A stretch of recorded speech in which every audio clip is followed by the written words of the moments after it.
Sejam bem-vindos a mais um Cubicast. Este que vos fala é João Brito, seu host favorito do Cubicast, e eu tô aqui todo alegre nessa tarde que vai chover daqui a pouco em São Paulo, então se tiver algum barulho meio estranho, eu juro que não foi eu, foi São Pedro, e a gente tá aqui para bater um papo com o mago do CI/CD. Talvez esse tema pareça batido e você está pensando, não, vou escutar outra coisa. Espera, a gente vai falar coisa importante aqui, que talvez o seu GitHub Actions não seja tudo que o CI/CD pode fazer ou deveria fazer por você, tá bom? Então, fica aqui, a gente vai bater um papo bem legal, mas primeiro, Ricardo, se apresente para o mundo, conte quem é você. Olá, João. Antes de mais, muito obrigado por este convite. Acho que vai ser uma conversa muito fixe. Vamos falar aqui de temas interessantes, e nomeadamente sobre CI/CD, e vamos já começar aqui a entrar em temas polémicos, mas vai ser interessante. Pronto, o meu nome é Ricardo, eu sou do Porto, em Portugal. Já trabalhei fora do país, estou novamente de volta a Portugal. Eu sou Principal Engineer para a área de Site Reliability Engineering para a empresa FanDuel, que é uma empresa que opera em casas de apostas, maioritariamente no mercado americano. Eu cheguei a esta área de operações vindo de development, ao contrário de muitos dos meus colegas que vêm se calhar de uma área mais operacional, se calhar um background mais CISADMIN tradicional. Ou seja, eu comecei, aliás, na faculdade, eu comecei a fazer investigação, entrei para um doutoramento e descobri que aquilo não era bem aquilo que eu queria, portanto eu migrei para a indústria, fiz durante algum tempo aquilo que hoje em dia se calhar se chama um bocadinho mais full stack, e depois comecei a enverdar um bocadinho mais por back-end. E um pouco por necessidade da empresa e dos sítios onde trabalhei, começou a surgir muito esta parte operacional e esta parte de, é preciso automatizar, e foi assim um bocadinho que eu comecei a chegar a este mundo de DevOps, e hoje em dia, se calhar, DevOps, SRE, Platform Engineering, todo este conceito de, nós podemos tratar a parte operacional como código, e não como alguém que carrega em botões ou que faz aqui alguma coisa manual. Portanto, foi um bocadinho, esse meu background foi investigação, Software Engineer mais Product Engineering, e agora mais esta parte operacional DevOps, SRE, pronto, e agora nós estamos a começar aqui uma equipa na FanDuel, dentro da parte de desenvolvimento do Flutter Entertainment Group, que é a Blip no Porto, pronto, e estamos a construir uma equipa dessa área de raiz para a FanDuel. Legal. Olha, então para você já fica a primeira dica, você que acha que tipo, o meu chefe tá me explorando, eu sou desenvolvedor back-end e tenho que ficar subindo umas máquinas na AWS, acontece com todo mundo já passou por esse momento, tá? E fica ligeiro, talvez sejam habilidades que você está tendo a oportunidade de aprender na prática, né? E que, com certeza, vão servir para o seu currículo de verdade. Quando a gente vai contratar alguém e a pessoa, eu já estudei um monte de coisa, já fiz um monte de lab, é diferente de, olha, eu já subi um stack, eu já cuidei de uma coisa em produção, eu tive que quebrar a cabeça e passar por esses desafios. Eu não estou tirando mérito de nenhum dos dois, tem que estudar e tem que ter experiência, mas aproveita as oportunidades. Chega de reclamar no Twitter, a gente pode fazer outras coisas que não seja só reclamar, tá bom? 100% de acordo. Antes da gente começar propriamente no assunto, Ricardo, para a gente poder dar uma carteirada em todo mundo aqui, você é um Continuous Delivery Ambassador. Ambassador, sim. Olha, eu sou Continuous Delivery Ambassador na CD Foundation, que é Continuous Delivery Foundation, que é uma fundação que faz parte da CNCF, que é Cloud Native Compute Foundation, que é onde estão todos os projetos, ou a maior parte dos projetos open source que fazem parte do universo Kubernetes, Prometheus, por aí fora, e que faz parte de tudo isso, faz parte da Linux Foundation. Portanto, a CD Foundation é um subset da CNCF que se foca especificamente em CI/CD.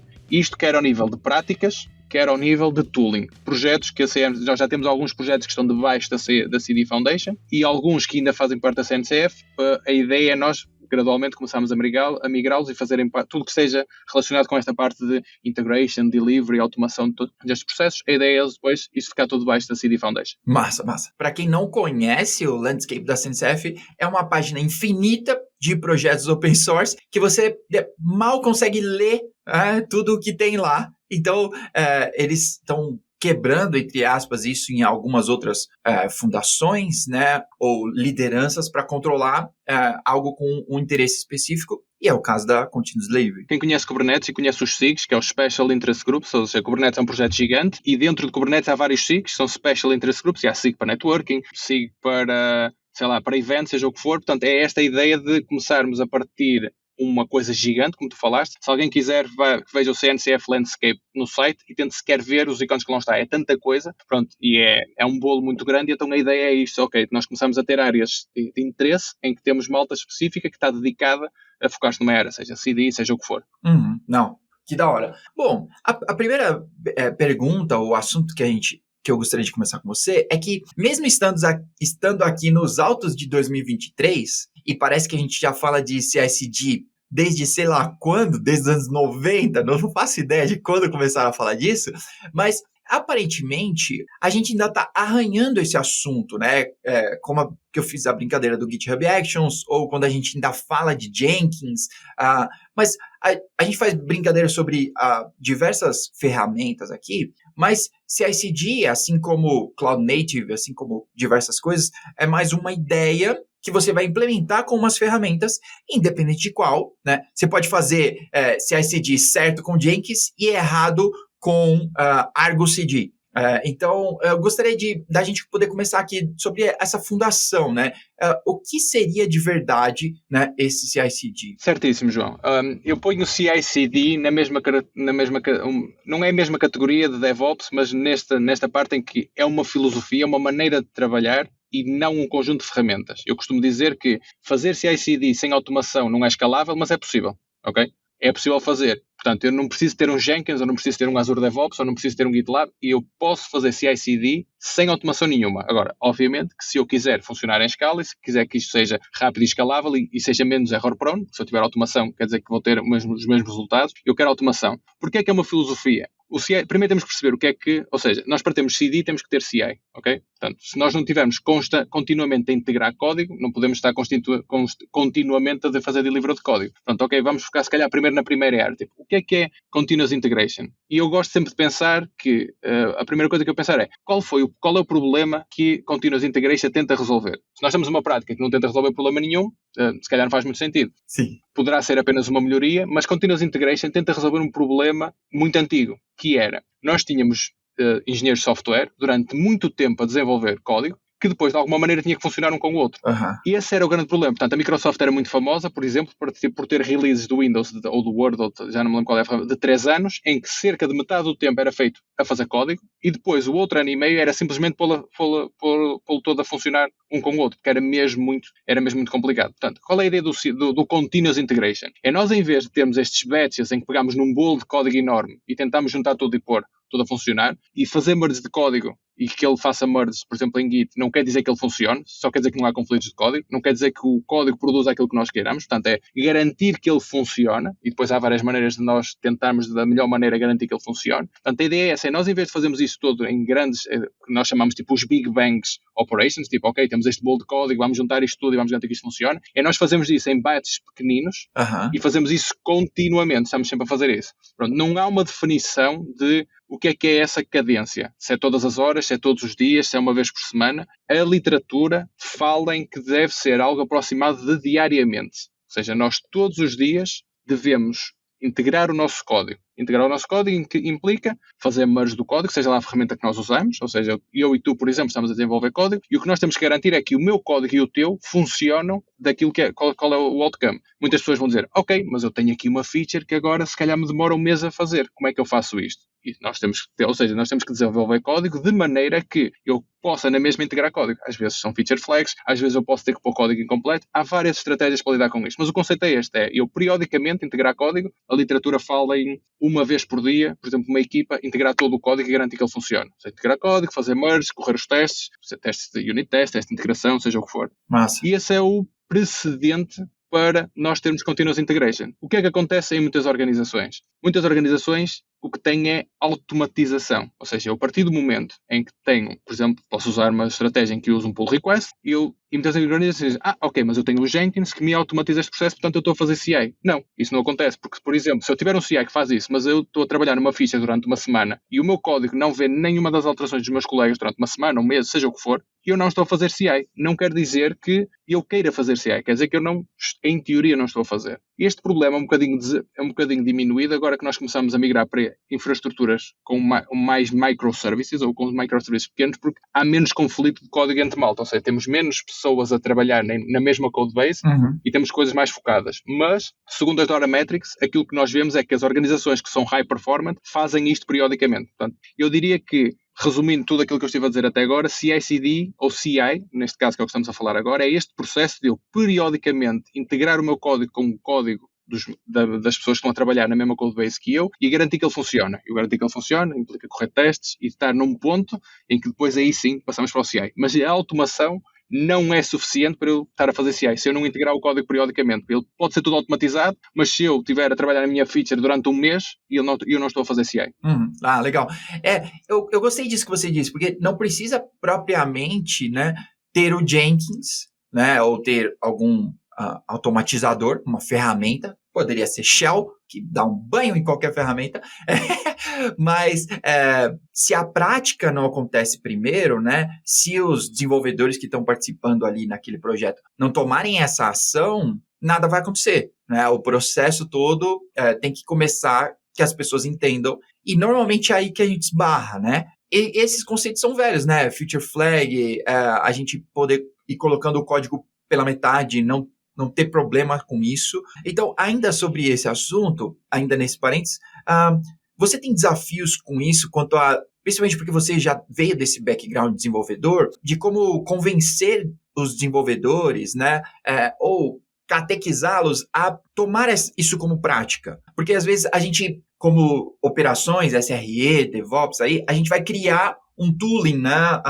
os guarda-reios por onde eles têm que fazer, mas ele acaba parando no processo anterior a isso, né? A gente não tem como ir lá, principalmente no remoto, a gente não pode mais agredir as pessoas, né? Elas não estão no escritório com a gente, então como a gente pode fazer isso? Esse é um dos grandes desafios. Pronto, a maior parte das equipas o que fala é que precisa de algum gatekeeping por causa de, nós temos que garantir qualidade e esse é um dos principais motivos, ou seja, nós temos que ter, por exemplo, eu vou usar aqui um exemplo, se calhar vou puxar a caça de um bocadinho atrás, vou usar aqui um exemplo do Dave Farley, que foi o autor do livro de Continuous Delivery, mas ele fala muito sobre CI e CD, e ele diz que se eu tiver a usar feature branches, eu não estou a fazer CI. E eu percebo o que ele quer dizer. Nós não estamos a falar de branches, estamos a falar de feature branches. Feature branches é o conceito de eu pego numa feature, crio uma branch da minha main branch e desenvolvo a feature toda aí. Isso implica que eu vou estar algum tempo a trabalhar naquilo e depois eu integro na totalidade uma feature no resto do código. Portanto, faz sentido que eu não esteja a fazer CI porque eu estou a trabalhar, de certa forma, ali em isolamento, durante o tempo, um dia, 2 dias, 3 dias, uma semana, um mês, seja o que for, e depois integro o código. Qual é o desafio que vem aí? Nós, principalmente a partir do momento que GitHub começou a ser popular e começámos a usar este GitHub Flow, nós olhamos para os PRs como uma maneira de garantir qualidade e garantir standards. Okay? E faz algum sentido. Agora, será que faz sentido para todos os PRs? Ou seja, se eu tiver uma coisa muito pequena, será que eu posso criar algum processo mais streamline? Portanto, eu vejo como o primeiro passo nós conseguimos facilitar este processo é nós baixarmos essa barreira. Pronto, uma coisa que eu não disse, por exemplo, eu faço parte da organização do DevOps Porto e nós tivemos uma talk aqui recentemente de uma empresa aqui no Porto que faz um software que permite tornar os pull requests fluidos. Ou seja, tu consegues anotar PRs em que diz, por exemplo, se este ficheiro for mudado, eu quero que alguém reveja este código, se tiver esta anotação, eu quero que alguém reveja este código, mas tu consegues acelerar e fazer speed do processo. Portanto, uma das estratégias que nós podemos usar para lidar com isto é, há PRs que se calhar necessitam, por exemplo, alguém mais sénior realmente olhe para aquele pedaço de código, há outros que são, sei lá, por exemplo, se eu documentação, ou estou a mexer algo que não é core, ou não há uma grande alteração, eu posso tornar isto mais fluido. E esse até é o nome da talk, da Review Pad, é Fluid Pull Requests. Esse se calhar é o primeiro desafio, onde nós conseguimos, de certa forma, balizar e aliviar essas preocupações de, todos os pull requests têm que entrar aqui. Porque se não pensemos, se temos uma equipa de 6, 7, 8, 9 pessoas em que todos os dias há PR e toda a gente tem que rever para depois fazer merge, para depois fazer deploy, temos aqui um processo muito pesado disto ser feito. Portanto, isso torna o CI muito pesado, ou seja, imaginemos que nós trabalhamos 8 horas por dia, se todos os dias alguém tem que fazer push de código para ele ser review, portanto, e temos que fazer isso atempadamente, porque alguém depois tem que pegar nesse código, alguém tem que estar disponível, tem que estar a interromper o que está a fazer, portanto, estás a perceber onde é que eu quero chegar aqui, não é? Toda esta confusão e todo este processo. Portanto, nós podemos começar a criar, ou seja, garantir de alguma forma estas preocupações de qualidade de código, que standards são mantidos, mas aliviar um bocadinho essa barreira, aliviar essa barreira em criar este conceito de fluid pull requests. Legal. Claro que nós podemos ir ao extremo em criar, por exemplo, trunk-based development, onde não criamos sprint, onde não criamos branches, por exemplo, e toda a gente faz commit para massa. E a questão a seguir é, como é que nós garantimos essa qualidade? De uma maneira, nós podemos, de alguma maneira, confiar nas pessoas e fazer, por exemplo, code reviews periodicamente, mas a posteriori, ou usar uma prática já usada há muitos anos, que é Extreme Programming, onde temos mais do que uma pessoa a trabalhar em conjunto e o code review é feito ao mesmo tempo do que o código é desenvolvido. Portanto, há várias maneiras para lidar com essas estratégias. Obviamente, que no mundo em que estamos todos remote, Extreme programming é passível de fazer, mas principalmente é mais difícil se tu tiveres pessoas, por exemplo, a trabalhar em time zones muito distante, portanto, malta a trabalhar nos Estados Unidos e malta a trabalhar no centro da Europa, já começas a ter poucas horas para trabalhar. Portanto, eu acho que este conceito de fluid pull request ajuda a aliviar essa carga, porque, de certa forma, se forem coisas relativamente pequenas, por exemplo, ou seja, código que não é crítico, nós podemos aliviar e fazer speed up deste processo. Legal, legal. Olha só que massa. Tá bom, então, na prática, tem bastante coisa para poder fazer e concordo com você. Acho que, além do time zone, a gente muitas vezes não tem tanta gente disponível assim para a gente poder fazer o Extreme Programming. Exatamente. Sim.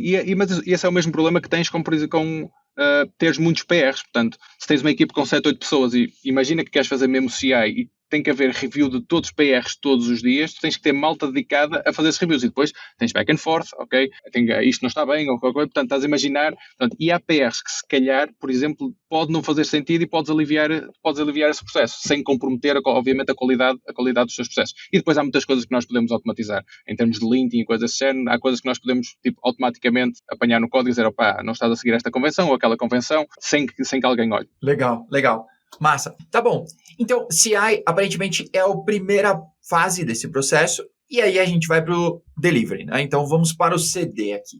Então, como a gente falou da fundação ali do que é o CI, então, e o delivery? O que é o delivery? Há aqui 2 escolas de pensamento. O delivery falando em colocar código a ponto de ser deployed e o delivery ser deployed, ou seja, há quem divide em 2 fases, ou seja, eu ponho o código a um ponto em que eu seja, ok, estou pronto para ir para pôr à frente dos meus utilizadores, e há quem diga que ou põe à frente dos utilizadores ou não. Portanto, se lermos o livro do Dave Farley, do Continuous Delivery, na opinião dele, e eu partilho um bocadinho dessa opinião, é que se não estiver à frente do nosso utilizador a usar, para mim o delivery é fazer o deployment e pôr à frente do utilizador. Isto porque nós realmente só sabemos que o código está a fazer aquilo que é suposto se realmente tivermos utilizadores a utilizar a nossa plataforma e está tudo a funcionar ou não está. Há várias maneiras de nós fazermos isso, mas pronto, só para dizer que há aqui 2 escolas de pensamento, há quem distingue entre delivery e deployment e há quem diga que o delivery é pôr à frente dos utilizadores. Portanto, uma vez mais, nós precisamos de CI. Se eu não estiver continuamente a integrar código, eu não consigo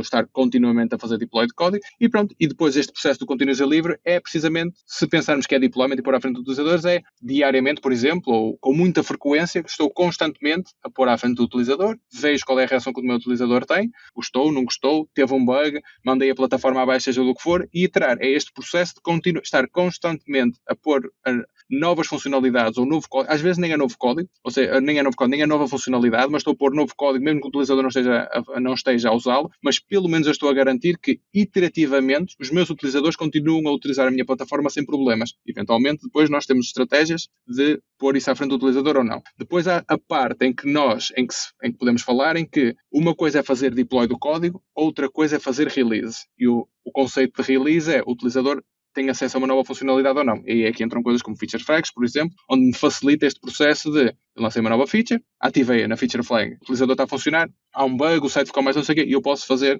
rollback. Portanto, ainda há quem distinga entre esta parte também depois da release de uma determinada funcionalidade. Portanto, mas o conceito de delivery é esta parte de eu estou periodicamente e com muita frequência a colocar as minhas novas funcionalidades ou novo código à frente do utilizador e, muito importante, eu estou a olhar para aquilo que está a acontecer e o olhar não tem que ser eu olhar para o código a funcionar, é um sistema de monitorização, por exemplo, e a garantir que realmente eu fiz deploy do novo código e tudo funciona como é expectável. Não, massa, legal. E, bom, eu acho que compartilho da sua ideia e sobre o release, né? Que a gente usar feature flags, eu acho que é bem legal, porque muitas vezes, na prática, você está criando uma feature nova ou trabalhando no novo código, mas você resolve uma issue ou faz um lint, alguma coisa que interaja, né, entre aspas, sem colocar uma nova feature, mas interaja com o código antigo que está funcionando, e isso entra meio que no meio. Entra lá, não, mas isso não muda nada do comportamento, sei lá, né? Não muda até mudar, né? Até a gente descobrir lá na frente, e aí tem que caçar problemas e etc. Então, parece, talvez a primeira visão, parece que isso dificulta, né? Parece que a gente fica fazendo release toda hora, né? Torna as coisas mais instáveis. Mas, na verdade, é o contrário, né? Na verdade, torna as coisas mais confiáveis, porque você sabe exatamente que as coisas estão caminhando para frente, né? E não tem o dia D de mudança e essas coisas que normalmente trazem muito mais trabalho, né? Precisamente. É assim, até que alguém arranje uma melhor maneira de nós medirmos estas coisas, o Accelerate Report, que é feito todos os anos, é a melhor maneira que nós temos de medir estas coisas. E quem leu o livro Accelerate, que deu origem às Dora Metrics, vê que há todo um processo científico por trás. Portanto, aquilo não é simplesmente um Google Form que é mandado periodicamente a X pessoas. Aquilo há todo um processo por trás que está documentado e realmente baseado, tem uma base científica muito forte. E nós, no último ano, eu já participo no Accelerate desde 2014 ou 2015, já não me recordo qual foi o primeiro ano. Pronto, e este ano, ou no último ano, foram cerca de 50 mil pessoas a responder a esse inquérito. Portanto, já é um número considerável de practitioners. E a realidade é que isso só para suportar aquilo que tu acabaste de dizer, que é essa ideia de que, ok, eu vou libertar código com muita frequência, vou gerar mais instabilidade na minha plataforma. E até pode acontecer numa fase inicial. Mas a realidade é que isso acontecendo com frequência, e isso é suportado pelo Accelerate e pelas Dora Metrics, é que nós vemos que as equipas que são high performance fazem isso. E isso obriga a que elas realmente comecem a desenvolver código e a desenvolver uma plataforma e a arranjar estratégias para lidar com essa instabilidade, para lidar com o facto de eu já sei que vou libertar este código, assim, a partir do momento que este código é merged, ele vai parar a produção. Portanto, eu tenho que ter maneiras de, se houver algum problema, por exemplo, fazer rollback rapidamente ou mitigar esse problema. E lá está, aí podemos entrar em coisas como feature flags, podemos usar canary deployments, por exemplo, onde só permitimos que um subset pequenino de utilizadores esteja a aceder a essa nova feature, por exemplo, e estamos a monitorizar e, por exemplo, a latência fez spike. E eu, ok, então eu fiz isso para 1% dos meus utilizadores, os outros 99% nem sequer olharam para isto. Pronto, se nós ouvimos a Charity Majors a falar, que é a CTO da Honeycomb, que lançou um livro que eu até recomendo, que é o Observability Engineering, ela até fala do conceito de nem sequer ter diferentes environments, tudo é produção, ok? E o que nós fazemos quando fazemos um deploy é fazemos diretamente para a produção e depois usamos canary deployments. E, portanto,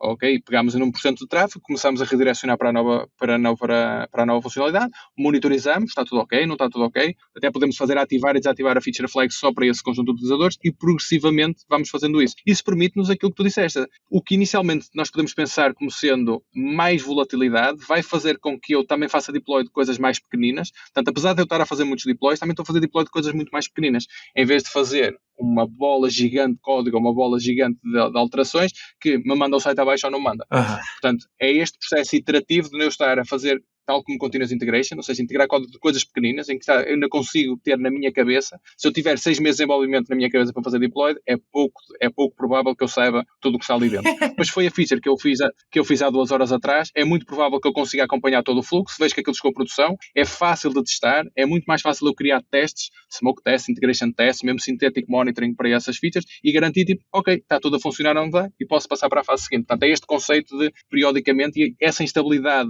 aparente, na prática, começa-se a tornar um fator de estabilidade. O que também é suportado, por exemplo, quando nós começamos a falar de Chaos Engineering, porque o princípio é o mesmo. Aquilo que nós começamos a quando falamos de Chaos Engineering é, ok, vamos introduzir falha propositada no sistema e isso vai causar problemas. A realidade é que nós começamos a arquitetar os nossos sistemas para serem capazes de lidar com a falha e começamos a entrar neste mindset de a instabilidade começa a tornar o meu sistema mais resiliente porque começa a estar mais... Ou seja, nós já partimos do princípio que as coisas vão falhar. E isso é das coisas que nós mais temos certas na cloud, não é? Tipo, alguma coisa vai falhar. Nós podemos achar que não, e o conceito deste continuous deployment é a mesma coisa. Tipo, nós já sabemos que isto vai parar a produção todos os dias ou 3 vezes por semana, ou seja o que for. Portanto, nós temos que estar preparados para isso e temos que, periodicamente, estar aware de que isso vai acontecer e começar a orientar as nossas práticas de engenharia para acomodar esse tipo de pensamento e esse tipo de prática. Legal.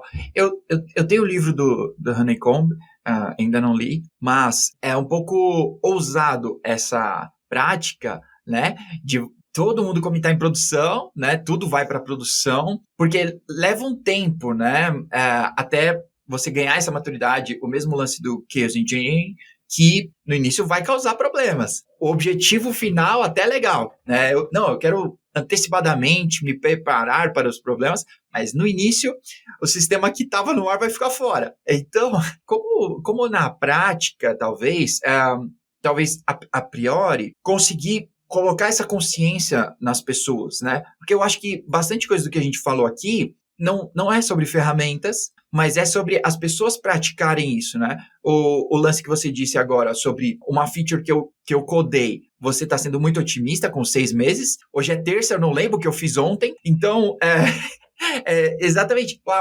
essa coisa que você codou, né, na segunda de manhã, na terça à noite, você não sabe mais exatamente quais os possíveis problemas, ou, isso aqui foi, putz, eu já sei o que é. Normalmente você não vai achar mais isso. Então, essa prática começa nas pessoas, mas não só em quem está fazendo, né, nos desenvolvedores aqui, né, mas até na gerência lá em cima, no comercial ou produtos, né, todo mundo tem que estar envolvido com isso e consciente que esse processo está sendo dessa forma, né, que pode trazer alguns trade-offs no começo, mas que talvez médio, longo prazo, isso vai ser muito melhor para a empresa como um todo, né? Como você vê esse convencimento das pessoas? Sem dúvida. A maior parte dessas coisas que estamos a falar aqui são suportadas por ferramentas, mas isto são práticas. O que nós estamos a falar, DevOps é exatamente a mesma coisa. Nós podemos falar de um monte de ferramentas de DevOps, mas isto é cultura, é uma maneira diferente de trabalhar. Eu gosto de pensar nestas coisas, principalmente quando estás numa organização que já tem uma cultura, já tem uma série de práticas. Normalmente eu gosto de atacar isto das duas frentes, seja de baixo para cima, e eu estou a falar dos engenheiros que fazem coisas no dia-a-dia, se calhar depois de cima estou a pensar mais em management. Nós temos que, de certa forma, convencer os engenheiros a fazerem uma parte, mas também temos que o management tem que estar aware de que isto está a acontecer. E tu falaste muito bem, há várias stakeholders que têm que estar envolvidos, desde produto, segurança, DevOps, SRE, management, engenheiro, seja quem for, toda a gente tem que estar envolvida. Uhum. Eu raramente vi uma Big Bang Change que não fosse obrigatória por regulation ou seja o que for, a funcionar. Precisamente porque muda a cultura tipo de um momento para o outro. Portanto, é muito mais fácil, e todos os casos de sucesso que eu tenho visto é coisas progressivas. Ok, eu vou mudar aqui uma coisa qualquer. Então, se calhar eu quero começar a fazer deployments para produção. Ok, e direto para produção. Ok, e eu vou ter que arranjar estratégias. Por exemplo, ok, se calhar o que eu quero fazer para produção é ter canary deployments. Ok, então vamos começar exatamente como estamos, mas começamos a fazer canary deployments, por exemplo, em staging, o que temos. E depois migrar isso para produção e começar a fazer isso. Ou seja, o que eu quero dizer com isto é começar a fazer as coisas de forma iterativa. Uhum. E começar a mostrar que elas funcionam, para que as pessoas comecem a ganhar confiança. E isso vai começar a desmistificar algumas coisas, das pessoas dizerem, não, isto não funciona. Não. Se nós começarmos pequenino e fomos aumentando o scope das coisas, nós começamos a provar com o tempo que isso funciona. Além disso, é nós munirmos-nos com dados. Eu gosto sempre de provar as coisas com dados, não porque o Ricardo disse ou porque o João disse, é porque nós temos estes dados que suportam aquilo que eu estou a dizer. Isso vai ajudar que nós tenhamos confiança, porque nós conseguimos olhar e dizer, ok, isto realmente funcionou. Por exemplo, se eu começar a fazer canary deployments e começar a fazer rollback sempre que há um problema, eu começo a ver, ok, o meu número de bugs que eu estou a introduzir em produção provavelmente vai descer, porque eu primeiro vou afetar um número muito pequenino de utilizadores e depois vou conseguir recuperar muito mais rápido porque eu tenho uma maneira de fazer rollback. Portanto, eu tenho dados que suportam isso. E ajuda lá para cima, para o management, para eles que também venham esses valores, porque nós conseguimos dizer, olha, esta era a nossa estratégia, estamos a usar deployments aqui apenas como um exemplo, esta era a estratégia que nós usávamos e este era o que acontecia. Sei lá, agora começamos a fazer CI/CD, aconteciam estes P1s, por exemplo, lá tínhamos o site em baixo, tínhamos aumentos de latência, seja o que for. E agora, com esta nova estratégia, o número de P1s, por exemplo, reduziu, nós conseguimos, sempre que temos um problema, ainda antes demorávamos 4 horas a resolver o problema, agora em 30 minutos temos esse problema resolvido. Portanto, nós conseguimos também fundamentar para cima. E não podemos esperar que, principalmente, malta que está muito mais focada na parte de negócio, que perceba o jargão técnico. Se eu virar para alguém, um VP de produto, e começar a falar em canary deployments, ele vai olhar para mim de lado e dizer, não sei o que é que tu estás a falar, não é? Mas se eu lhe falar que nós vamos melhorar a maneira como pomos a ferramenta à frente dos utilizadores e vamos reduzir o número de bugs que estamos a produzir, provavelmente ele já estará bastante interessado. E se eu lhe mostrar dados, a dizer, olha, não interessa como é que nós estamos a fazer isto era a metodologia antiga, esta é a metodologia nova, isto provocava estes problemas e agora este provoca X menos problemas. Obviamente que isso vai ser interessante. Então, se nós conseguimos fazer as coisas de forma iterativa, progressiva, facilitando o máximo da vida, e essa é outra das partes que é interessante, mas facilitando o máximo da vida aos engenheiros, por exemplo, se eu sou uma equipa de DevOps ou de SRE, fornecer as ferramentas para que o onboarding dessas novas práticas seja o mais fácil possível, é outra das coisas muito importantes. Portanto, se eu tenho que mudar a vida de uma equipa de produto, agora vocês têm que mudar isto tudo. Se lhes der muito trabalho, muito provavelmente eles não vão, a não ser que venha de cima e alguém diga, ok, é mesmo para fazer isto, porque as próprias equipas têm roadmaps e têm compromissos assumidos e têm coisas para entregar. Portanto, é esta parte de fazer as coisas de forma progressiva, ir aumentando o scope, facilitar a vida ao máximo. Por isso é que hoje em dia se fala muito em Platform Engineering, SRE ou DevOps fazerem tools, CLIs, bots, por aí fora, para facilitar essa vida, e depois fundamentar tudo com dados. Ou seja, nós não é só dizermos, mudamos para canary deployments e está tudo muito mais fixe, ou agora começamos a usar a CI/CD e está muito mais fixe, é nós realmente mostramos, isto era o que tínhamos, isto é o que temos agora, e melhoramos, temos uma lista de indicadores, tipo, melhoramos o número de bugs que estamos a introduzir, conseguimos recuperar mais rápido, seja o que fizer sentido no nosso contexto, nós fundamentarmos aquilo que estamos a dizer com dados que as pessoas possam olhar e dizer, sim senhora, tens razão, sim senhor, melhor, ou não, pode ser exatamente o oposto, nós podemos simplesmente dizer, olha, começamos a usar esta metodologia nova, isto não funciona, e pronto, pode ser porque temos que mudar a maneira como é feito, ou simplesmente, olha, no nosso contexto não faz sentido estarmos a usar isto. Você que é Principal Engineering agora, qual, na sua experiência, qual você acha mais difícil de... Eu vou continuar usando catequizar aqui, né? Se os engenheiros, né? Então, a gente dividiu isso aqui, né? Então, se a turma para baixo, né? Quem está com a mão na massa, de verdade, ou se management teams, essa galera que está cuidando, ou, sei lá, essa galera para cima. Eu acho que são dois principalmente, por exemplo, no nosso caso, que somos uma equipa horizontal que fornece ferramentas e práticas para as outras equipas, eu acho que os dois públicos-alvos são difíceis. São os dois difíceis. Nós temos, e acho que é uma dificuldade dessas equipas transversais à organização, nós temos que conseguir adaptar a nossa linguagem para cada um dos públicos-alvos. Isto é verdade em todas as facetas da vida, mas na nossa área também é verdade. Ou seja, eu quando falo com alguém de negócio, e eu lido muito com directors, VPs, eu tenho que adaptar aquilo que estou a falar para aquilo que é importante para eles. Não é aquilo que eles preferem, é aquilo que é importante para eles. Se eu estou a falar com um VP de engenharia e eu não estou à espera que ele saiba o que é que o serviço X faz e qual é a framework que está a usar e qual é a base de dados que está a fazer. Ele tem outro tipo de KPIs que está interessado em termos de mais virado para engenharia, mas da parte de negócio. E a mesma coisa para engenheiros. Eu tenho que perceber qual é a linguagem que teve que usar para eles e para cada um destes públicos-alvos, eu tenho que perceber quais são as dificuldades que eles estão a ter. É muito provável que, se calhar, se estiver a falar com uma equipa que gera 2 ou 3 serviços que está bastante afastada, por exemplo, do utilizador final, e eu se começar a falar de um fluxo muito de negócio, é provável que eu os perca de alguma maneira, porque há aqui um desfazamento muito grande entre a realidade deles do dia-a-dia e a realidade, por exemplo, da malta de negócio. Portanto, esta ponta aqui é que eu acho que é importante, é nós fazermos esta ligação, ou seja, adaptarmos a nossa linguagem aos diferentes públicos e fazemos esta ligação, tipo, ok, como é que eu transformo esta parte de mais, se calhar, de business nesta linguagem mais técnica? E depois adaptamos estas necessidades e depois, quando vemos de um lado aparecer um problema, nós conseguimos fazer a tradução, tipo, ok, quando o meu VP me diz que o que nós precisamos é X, em que é que isso se traduz na parte mais técnica? E vice-versa, se eu tenho aqui uma série de equipas que estão com um problema qualquer, porque alguma coisa é muito lenta ou qualquer coisa e precisam mudar alguma coisa, como é que eu traduzo aquilo que eles precisam para trazer para a parte mais, se calhar, para a parte mais acima do negócio, como é que eu catequizo para essa parte para o negócio. Mas eu acho que os dois públicos-alvos são difíceis. Principalmente, é muito fácil estas equipas transversais, seja DevOps, seja SRS, seja Platform Engineering, é muito fácil elas serem vistas como os chatos, não é? Tipo, a malta, não, vocês têm que fazer isto, têm que fazer aquilo, parece que estamos a mandar. Portanto, vão criar estas sinergias, esta empatia, mas eu continuo a dizer, eu acho que os dois públicos são difíceis, se calhar é mais fácil por uma questão de linguagem, nós estamos mais próximos da parte técnica e se calhar eu consigo me entender melhor com uma equipa de produto, que se calhar falamos uma linguagem mais próxima, mas é muito fácil, e isso tem-se visto muito nos últimos anos, nós cairmos nesta parte dos silos, que é paradoxal, porque DevOps supostamente foi criado para acabar com silos, mas é fácil nós cairmos nestes silos de, ok, eu faço a minha coisa, está aqui a plataforma, usa e desenrasca. Uhum. E muitas vezes, isso vê-se muito, infelizmente, em equipas internas que fazem tooling, o não falar com as equipas de produto e perceber realmente qual é o problema que elas têm. Eu posso estar a fazer a melhor plataforma do mundo, se não estou a resolver o problema da equipa de engenharia, aquilo vai trazer muito pouco valor para elas. Portanto, é um bocado esta parte, por isso é que eu acho que a comunicação para estas equipas transversais é muito importante, é mesmo muito importante, falar com as pessoas. Há uma coisa que eu faço regularmente, apenas falar, tipo, conversas regulares com engenheiros de outras equipas, engineering managers, só naquela questão, criar esta cultura de open door policy para que as pessoas também tenham à vontade. E depois adaptar a linguagem a estas diferentes vertentes. Nós não podemos usar a mesma linguagem para toda a gente, porque as preocupações são diferentes, as coisas que interessam são diferentes, portanto nós temos que fazer esta adaptação. Não, legal, muito legal.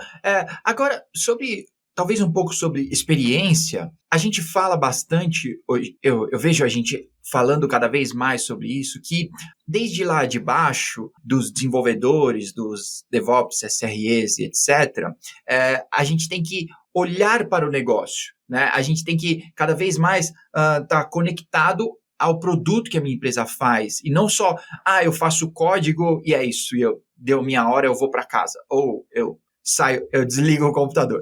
E eu acredito nisso, mas o quanto isso faz com que o profissional evolua, né, e você esteja pronto para novos desafios, e não falando exatamente sobre, eu não quero entender sobre negócio porque eu gosto de ser desenvolvedor.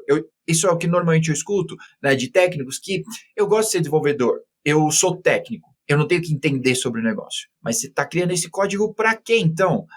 Para ninguém? Então, como isso é na prática para você? Como isso fez a sua carreira se desenvolver? Se isso teve impacto? Sim, sem dúvida. Eu agora que, pronto, tenho uma função mais de Principal Engineering, então, ou seja, o scope dentro do meu contexto, isso significa que o meu scope deixou de ser uma equipa, ok? Passou a ser um cluster dentro, ou seja, uma área de influência. Algo que eu percebi há alguns anos atrás na minha carreira é que se eu seguisse esse mindset de atenção, eu estou a dizer isto porque eu fazia isso, ou seja, não, eu não quero, eu até fazia mais, e já te vou dizer de fazer uma coisa ainda mais estúpida, que é, eu sou desenvolvedor, ou sou programador, ou seja o que for, o que eu quero é perceber da parte técnica, o negócio não me interessa muito, eu ainda fazia mais, que é, se calhar não me quero focar demasiado aqui numa área muito específica, porque eu se calhar um dia posso sair daqui desta empresa e quero ter as minhas opções abertas e quero estar a mexer em mais coisas, portanto, há um bocadinho este mindset em muitas pessoas. Onde é que isso esbarra? Normalmente esbarra quando nós começamos a progredir na carreira, ou seja, começamos a ficar mais seniors, não é? Junior, mid, senior, whatever, lead, por aí fora. Se nós pensarmos que a maior parte das empresas existe para fazer dinheiro, não é? Temos que ser claros aqui. A não ser que eu esteja a trabalhar, por exemplo, numa área de investigação ou numa área muito focada, ou se calhar eu sou, imagina, um distinguished engineer que só percebe de compiladores e a minha empresa, eu trabalho na Microsoft, estou a fazer um compilador. Por exemplo, se calhar uma coisa mais muito à frente. A maior parte dos engenheiros vai estar a trabalhar em algo que tem que trazer valor para o negócio, ok? Portanto, se eu chegar a uma altura da minha carreira e eu não me começar a interessar pelo negócio, eu tenho um teto. Porque se eu quero trazer mais valor para o negócio, eu tenho que perceber mais sobre o negócio. Porquê? Porque eu, como Principal Engineer, eu tenho que fazer esta tradução entre negócio e a parte técnica. Isso implica que eu tenho que perceber porque é que algumas soluções, que se calhar noutro contexto poderiam ser ótimas, no meu contexto não funcionam. E fazer esta ligação. Portanto, eu tenho que perceber o que é realmente útil para o negócio e perceber porque é que faz sentido eu fazer A, B, C ou D e não X, Y, Z. Portanto, eu tenho que perceber quais são as necessidades do negócio. Se eu não chegar a esse ponto, isso significa que se eu só vou perceber da parte técnica, e muitas vezes o que acontece é nós até ficamos frustrados, porque não temos esse contexto de nós estamos a fazer isto porque os nossos... Normalmente perceber do negócio implica muito também perceber o utilizador final, ou seja, quem são os nossos clientes, o que é que eles procuram na nossa plataforma, o que é que eles procuram na nossa solução e qual é o tipo de serviço que nós estamos a fazer. Muitas vezes isso implica perceber não só o negócio, como a parte de regulation. Por exemplo, nós operamos num mercado altamente regulado, o que faz com que coisas que nós vemos na indústria à volta da cloud, nós não podemos fazer porque faz parte do negócio. Se eu for um engenheiro que simplesmente não quer saber isso e só quer saber, tipo, porque é que nós não fazemos isto ou não fazemos aquilo? Eu chego a uma altura que eu tenho um teto, eu simplesmente não consigo evoluir mais porque eu tenho que trazer valor para o negócio e eu não percebo o suficiente do negócio para trazer esse valor. Portanto, para bem da nossa carreira, a não sei que eu quero enverdar para uma coisa muito diferente, chega a uma altura em que nós inadvertidamente temos que perceber um bocadinho mais do negócio para realmente trazer valor, porque se nós queremos trazer valor para um negócio, nós temos que perceber do negócio. Eu não quero entrar no mercado de healthcare e ser o melhor desenvolvedor para produtos de healthcare e eu não percebo nada como é que funciona o meu negócio. Portanto, é um bocadinho esta mentalidade e eu estou a falar disso porque eu fiz essa jornada, eu passei por esse mindset, não, eu não quero, não sei o quê, o que eu quero é ser o melhor programador de X, Y e Z e perceber só disto, e depois chegamos ali a uma altura que, ok, tudo bem, mas agora temos que entrar um bocadinho mais nesse negócio para conseguirmos evoluir na nossa carreira. Legal. Olha, hoje eu estou mais de 7 anos na GetUp, né? E nós somos uma consultoria, né? Então eu trabalho com a realidade de diversos clientes, cada um com seus desafios. Mas o que eu percebi com o tempo é que, independente da vertical onde ele está, os desafios, apesar da história ser diferente, né? Os porquês ali, os desafios técnicos são mais ou menos os mesmos. E acaba que eu queria aproveitar para desmistificar isso um pouco, né? Porque eu já ouvi também desenvolvedores ou técnicos em geral dizerem isso que você disse, que de que vai me adiantar na minha carreira entender sobre o desafio dessa empresa, porque em algum momento, né, isso é às vezes inevitável, você sair do seu trabalho, ir para um outro, para um novo desafio. O que é que eu vou levar disso? E a resposta normalmente é experiência. Essa experiência que você vai levar porque esses desafios, né, de atender mais... Porque normalmente, como você disse, a gente as empresas querem ganhar dinheiro. Então, isso passa por atender mais pessoas, você conseguir espalhar o seu produto, e esses desafios, tecnicamente, normalmente são mais ou menos os mesmos. Então, isso também aconteceu na sua carreira, e como, talvez um adendo a esse comentário, como que você, não sei se o seu time hoje tem muita gente remota, mas como você consegue fazer essa conversa, jogar a conversa fora, funcionar no remoto? Sim, nós estamos agora já temos 2 pessoas nos Estados Unidos, ou seja, a maior parte nós ainda estamos a fazer a equipa, nós neste momento já somos 6, com 2 perfis nos Estados Unidos, e ainda vamos contratar mais malta nos Estados Unidos. A ideia é ser metade. Portanto, nós vamos ter mais essa equipa completamente distribuída. Portanto, há várias estratégias que nós podemos usar um bocadinho para fazer isso, mas eu subscrevo precisamente aquilo que tu falaste. O que tu levas para os outros sítios são experiência, ok? É normal, e principalmente, e se calhar é mais notório em malta mais orientada a negócio do que técnica, mas já começas a ver nessa parte técnica, é que se tu começares a ser muito experiente numa área de negócio, imagina que eu agora me especializo em healthcare, é normal que se eu me quiser manter a um determinado nível, eu vou trazer muito mais valor se eu for para uma empresa de healthcare do que se for para uma empresa de outra coisa qualquer. E acho que é natural, porque lá está, porque tu levas experiência. No entanto, também o tipo de oportunidades que traz serão completamente diferentes. Portanto, isso nós temos a noção, tipo, que nós quando percebemos bastante de uma determinada área, de um determinado tema, é normal que nós tenhamos oportunidades de melhor valor, seja valor monetário, seja de oportunidades, seja o que for. Pensar mesmo na nossa área, por exemplo, eu trabalho maioritariamente com cloud e cloud technology. Se me puserem a programar embedded systems, eu provavelmente vou ser um júnior, porque não é uma área que eu esteja. Portanto, mesmo dentro da parte técnica, há toda esta parte. Portanto, a nossa equipa é distribuída. Temos malta nos Estados Unidos, temos malta aqui. Nós queremos muito manter esta cultura e este mindset de comunicação com as equipas. Portanto, nós ativamente procuramos outras equipas para iniciativas e descoberta de conhecimento. E não só equipas técnicas. Isso é algo que eu tento incutir bastante às minhas equipas, e eu começo sempre esta conversa quando temos SRE, quando estamos a falar da SRE e da SLOs, e começo logo a conversa que é, se nós pensarmos que temos equipas de Product Engineering que têm um PO, e que o PO, em teoria, é a pessoa que mais percebe do produto, ou seja, é a pessoa que melhor percebe o que é que os utilizadores querem do meu produto, provavelmente os POs serão uma das pessoas mais importantes que eu, como engenheiro, tenho que falar se eu quero estabelecer um SLO e reliability é focada na visão que o utilizador tem sobre a minha plataforma, o PO será uma das pessoas principais com quem eu devo falar para dizer, ok, o que é que o utilizador espera deste serviço? Aquilo que nós tentamos incutir é esta cultura, tipo, periodicamente o pessoal, falem com as equipas, sentem-se ao lado delas. Isto também ajuda a reduzir estas pontes e estes silos da malta dizer, não, vem aquela equipa, vai-nos chatear porque eu tenho que implementar esta SLO e eu não quero saber nada disto, não é? Portanto, ajuda. Pronto, como nós temos a equipa distribuída, nós temos que, de certa forma, também ter essa confiança nas equipas, ou seja, nós temos guidelines e coisas que nós gostamos que a malta da equipa faça, mas também temos que lhes dar essa liberdade, ou seja, o meu trabalho muitas vezes como principal é fazer esta desduplicação de um jargão se calhar um bocadinho mais de negócio, o suficientemente técnico, mas dar liberdade à malta que está nas minhas equipas para que elas prossigam o trabalho dela. Ou seja, não é dizer exatamente é isto que tens que fazer, não. Nós contratamos pessoas inteligentes, esperemos muito mais inteligentes que eu, é isso que eu quero nas minhas equipas, quero malta mais esperta que eu, e que nós lhe damos a liberdade para elas seguirem com as coisas para a frente e nos trazerem as soluções. Porque se nós fizermos este tipo de micromanagement, isso não nos vai levar a nenhum, isto não escala. Portanto, é darmos objetivos às pessoas, darmos KPIs, chamemos o que quisermos, e que as equipas façam o trabalho delas da forma mais independente possível. E fomentar esta cultura precisamente de comunicação. Porque começa-se a notar, é engraçado, isto é só uma parte, mas é engraçado como nós começámos com toda esta conversa de DevOps há mais de uma década atrás, de reduzir silos, e agora estamos, de certa forma, a voltar à mesma coisa de ter equipas separadas, o que é muito, muito, muito estranho. Eu vejo muito isso, principalmente em equipa, agora fala-se muito no Platform Engineering, e depois temos equipas a fazer uma plataforma que está completamente isolada do resto da organização. Portanto, é um bocado paradoxal que nós parece que estamos a dar o círculo e estamos a voltar outra vez ao mesmo problema. É muito legal. Eu escutei uma palestra no DevOps Days, se eu não me engano, São Paulo 2019, que eu acho que depois teve a pandemia, né? Exatamente. Sei lá. Acho que foi isso.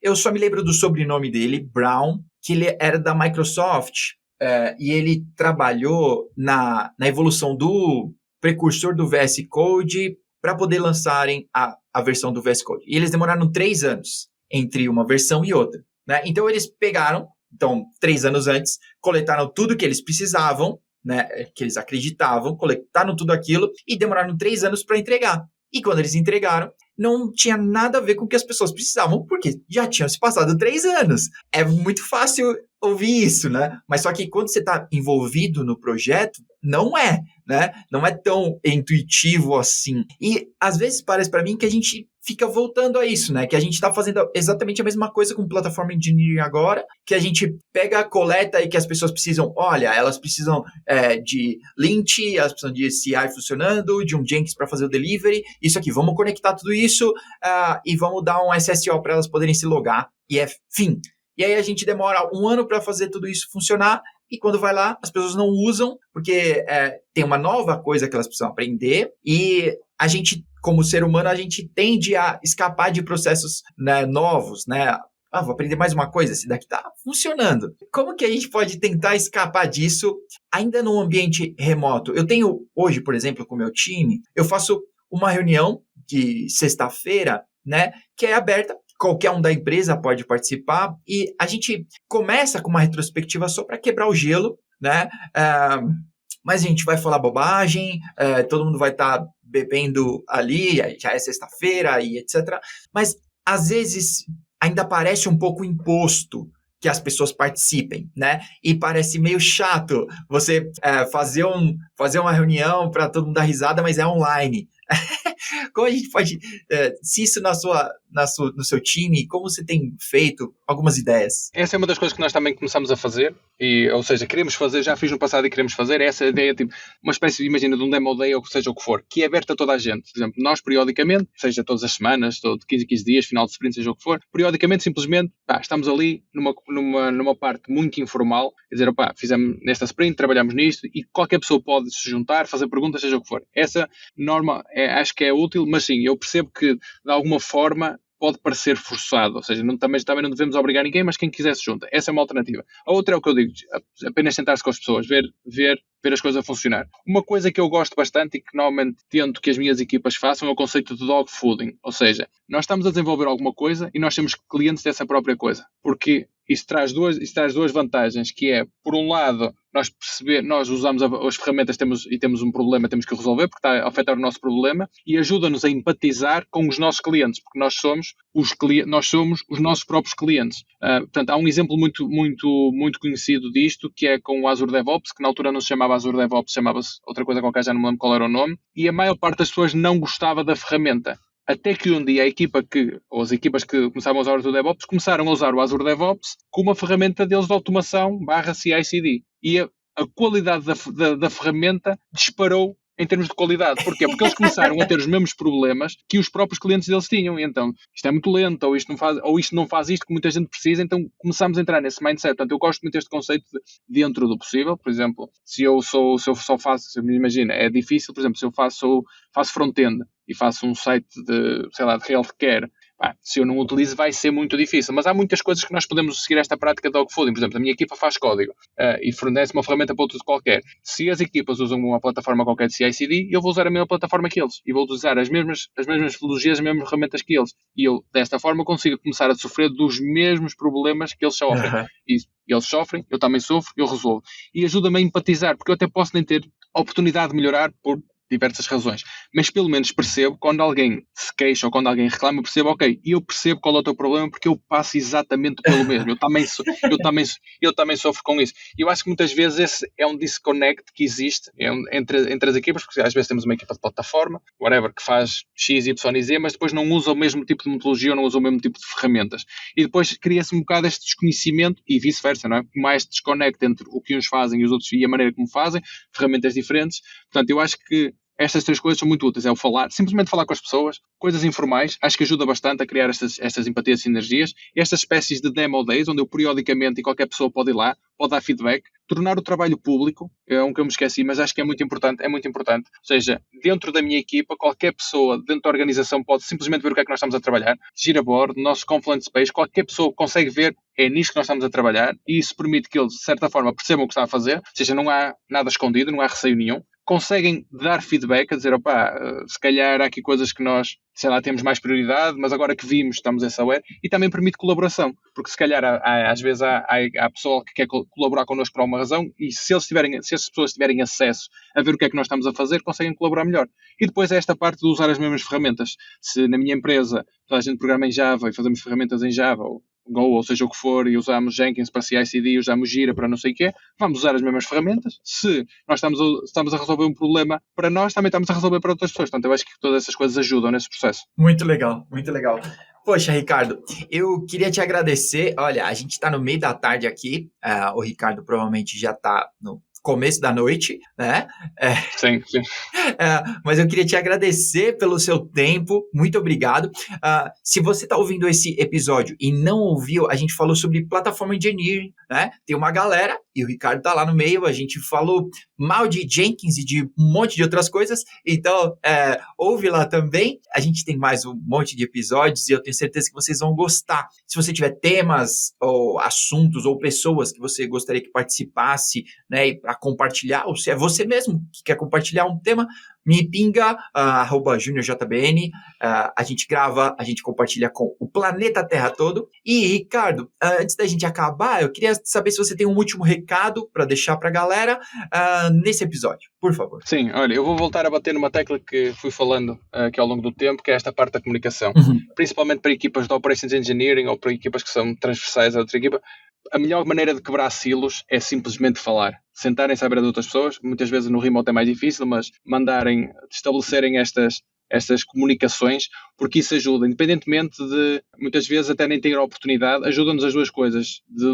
O primeiro ponto é quebrar esta barreira. Ou seja, mandar abaixo estas paredes que parece que existem. Ok, eu nunca trabalho com aquela equipa, portanto, se calhar eu não preciso falar com eles. Eu, se calhar, nunca trabalho diretamente com segurança, por exemplo, mas eles têm um impacto muito importante na empresa. Portanto, se calhar faz sentido introduzir o que é que vocês fazem, o que é que não fazem. E depois é esta parte do empatizar, é nós começarmos a perceber, ok, aquela pessoa está a reclamar ou aquela pessoa tem aquela dificuldade, mas porquê?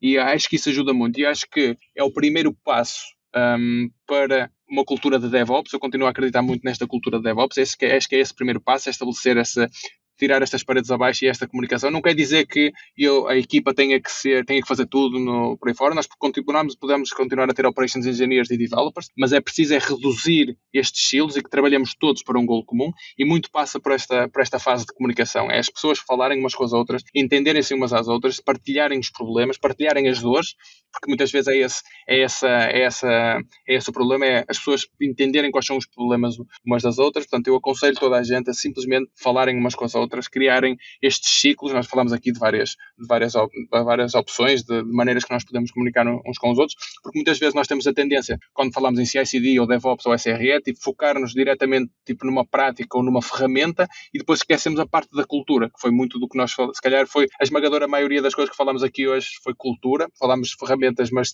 mais como exemplo, não propriamente, e se calhar 90% do que falamos aqui foi mais à volta de cultura e desta parte cultural, e muito disso passa por comunicar, falar com as pessoas, mostrar a nossa boa vontade e que estamos ali para ajudar e não estamos ali para prejudicar ninguém, e alinhar esses novos objetivos. Portanto, a comunicação, eu acho que é isso. Falem com as pessoas, que às vezes nós esquecemos de que temos seres humanos do outro lado. Nós passamos o dia todo no computador e a programar, e que é um ser humano, que está um ser humano do outro lado, e quebrar esta barreira passa muito simplesmente: olá, bom dia e tal, não sei o que, olha, explica-me o que é que tu fazes no dia a dia, que eu não faço a mínima ideia. Eu sei que nós trabalhamos na mesma empresa, tu és engenheiro, eu sou engenheiro, mas eu não sei o que é que tu fazes. Se calhar até pode surgir aqui uma sinergia interessante, porque um dia vou precisar da tua ajuda, ou tu vais precisar da minha ajuda, e tu já sabes que se precisares de X, falas comigo. Que legal. Muito, muito bem observado. E há um detalhe que eu vou adicionar aqui, é: se você usar Jenkins, tem ferramenta melhor. Brincadeira, um abraço, Jenkins. Bom, queria agradecer você que nos ouviu até agora. Ricardo, mais uma vez, obrigado pelo seu tempo, de muito valor. Eu vou deixar as redes sociais do Ricardo aqui também, se você quiser conversar com ele. Tenho certeza, ele é muito aberto, vive batendo papo lá no Twitter e no LinkedIn também. Então, corre lá, tenho certeza que você vai aprender muito com ele. Muito obrigado, a gente se vê no próximo episódio. Até mais, tchau!